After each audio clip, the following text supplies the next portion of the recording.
Item ಯಾವುದೇ ಇರಲಿ try ಮಾಡಿ ಆಚಿ ಚಿಕನ್ ಮಸಾಲಾ. ಡೆಲ್ಲಿಯಲ್ಲಿ ಡಿಕೆ ಬ್ರದರ್ಸ್ ಪವರ್ ಶೋ ಹೆಂಗ್ ನಡೀತಾ ಇದೆ? ಹೈಕಮಾಂಡ್ ಮುಂದೆ ಪ್ರಾರ್ಥನೆ ಮಾಡಿದ್ರ ಡಿಕೆ ಶಿವಕುಮಾರ್ ಪ್ರಾರ್ಥನೆಗೆ ರಾಹುಲ್ ಗಾಂಧಿ ಕೊಟ್ಟಂತಹ ಪ್ರತಿಕ್ರಿಯೆ. ಕಂಪ್ಲೀಟ್ ಡೀಟೇಲ್ಸ್ ನೋಡ್ತಾ ಹೋಗೋಣ. ಡೆಲ್ಲಿಯಲ್ಲಿ ಡಿಕೆ ಬ್ರದರ್ಸ್ ನ ಪವರ್ ಶೋ ಹೇಗಿದೆ, ಹೇಗ್ ನಡೀತಾ ಇದೆ, ಹೇಗಿತ್ತು?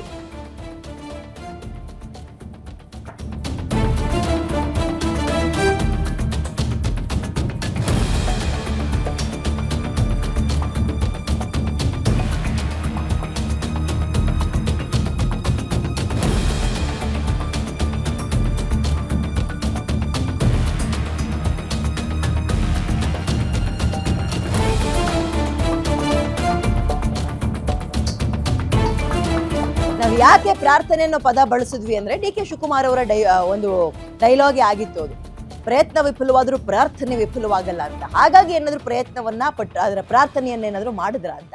ಗ್ಯಾರಂಟಿ ನ್ಯೂಸ್ ನಲ್ಲಿ ಡಿ ಕೆ ಶಿವಕುಮಾರ್ ಅವರ ರಾಹುಲ್ ಗಾಂಧಿ ಮುಂದಿನ ಒಂದು ನಿವೇದನೆ ಅಥವಾ ಪ್ರಾರ್ಥನೆ ಹೇಗಿತ್ತು, ಬೇಡಿಕೆ ಹೇಗಿತ್ತು, ಫಲ ಸಿಕ್ತಾ, ಇದ್ರ ಬಗ್ಗೆ ನಾವು ಅಪ್ಡೇಟ್ ಅನ್ನ ನೋಡ್ತಾ ಹೋಗೋಣ. ಅಸ್ಸಾಂ ಎಲೆಕ್ಷನ್ ವಿಚಾರವಾಗಿ ಡೆಲ್ಲಿಗೆ ಹೋದ್ರೂ ಕೂಡ ಅವ್ರು ಹೇಳಿದ್ದಾರೆ, ಬರೀ ಅದೊಂದನ್ನೇ ಮಾಡ್ಕೊಂಡು ಬರಕಲ್ಲ, ರಾಜಕಾರಣ ಮಾಡಕ್ಕೆ ನಾನು ಹೋಗಿರೋದು ಅಂತ ಹೇಳಿದ್ದಾರೆ. ಅಸ್ಸಾಂ ರಾಜಕಾರಣಕ್ಕೂ ಡಿ ಕೆ ಶಿವಕುಮಾರ್ಗೂ ಏನ್ ಸಂಬಂಧ? ಒಂದು ಮುಂದಾಳತ್ವ ವಹಿಸಿದ್ದಾರೆ, ಅದನ್ನ ಗೆಲ್ಲಿಸ್ಕೊಂಡ್ ಬರ್ಬೇಕು ಅನ್ನುವಂತಹ ಒಂದು ಜವಾಬ್ದಾರಿ ಇದೆ, ಫೈನ್. ಬಟ್ ಅದೆಲ್ಲದಕ್ಕಿಂತ ಮುಖ್ಯ ಗುರಿ ಯಾವುದು? ರಾಜ್ಯ ರಾಜಕೀಯದಲ್ಲಿ ಸಿಎಂ ಕುರ್ಚಿಗೆ ಅಥವಾ ಸಿಎಂ ಗಾದಿಗೆ ಏರ್ಲೇಬೇಕು ಅಂತ.